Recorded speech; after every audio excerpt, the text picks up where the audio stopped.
UART stands for Universal Asynchronous Receiver and Transmitter, is a form of a serial communication protocol.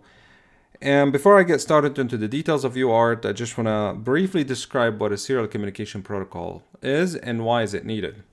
So let's assume that you have two systems, one in here and one in here. And these systems could be anything. They could be two digital computers, two processors, or maybe a computer on one side and a peripheral on the other side. And let's say that one of these systems, from now on I'm just going to call them systems, one system in here will just want to communicate or send some data to the other system. So there are multiple ways to do it. You can, for example, let's assume that we want to send this data point from this system here all the way to here.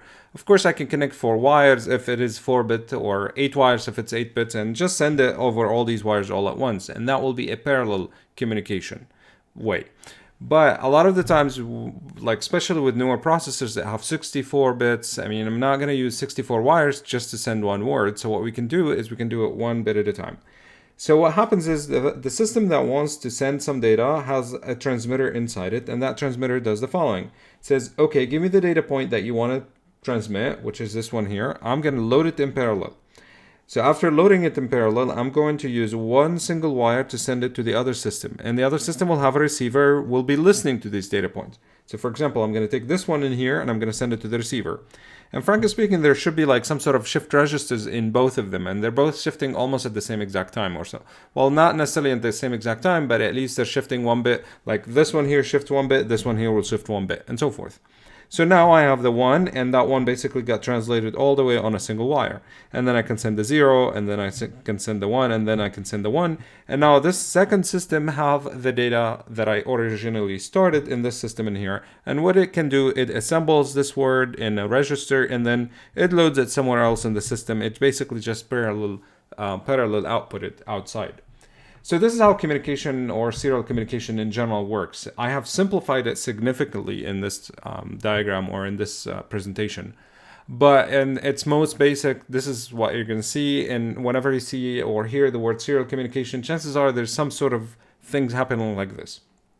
Okay, so UART is just a single or just one example of a serial communication protocol. It turns out that there's a lot of them. There's I2C, maybe SPI, and there's Ethernet, and actually USB stands for Universal Serial Bus. So the word serial is in it in USB.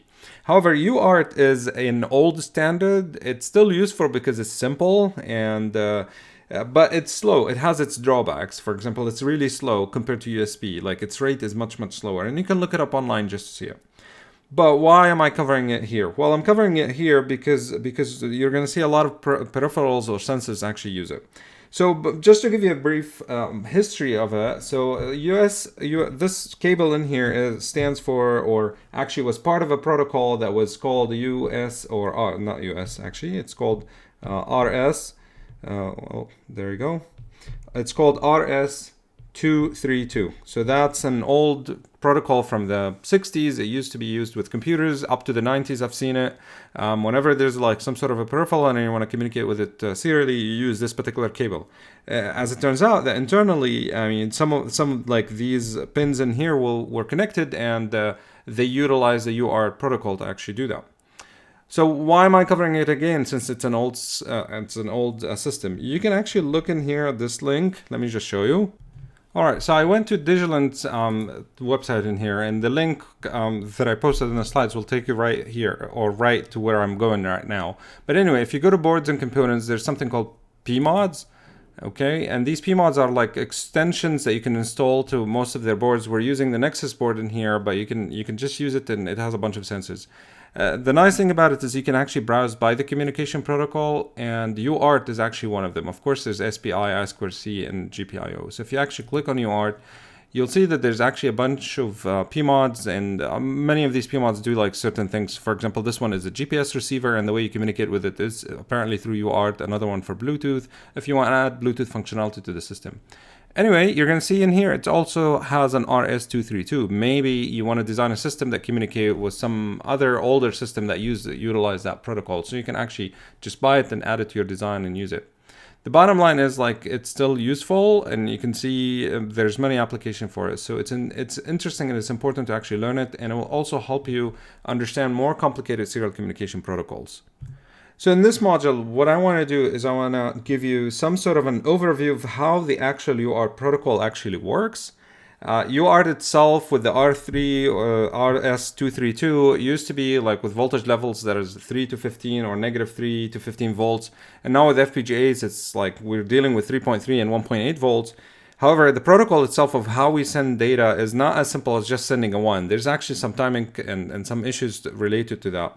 So what I will show you is how the actual protocol works, and then we're going to go through constructing it using Verilog. So we're going to go through a UART construction, and I'll show you there's actually main component with that design.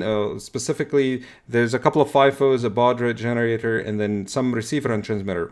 Remember, the R stands for receiver, so we're going to construct the receiver, and the T stands for transmitter, and we're going to construct the transmitter. Every system that utilizes a UART, if you want to send and receive, you're going to have a receiver and transmitter within each system. And then at the end, I'm just going to show you a demo. Like there's many ways that I can demo this system for you, but what I'm going to show you is how we can connect the board to a computer and then display certain things on a terminal. And we're going to send the data through a USB cable by use of the UART protocol.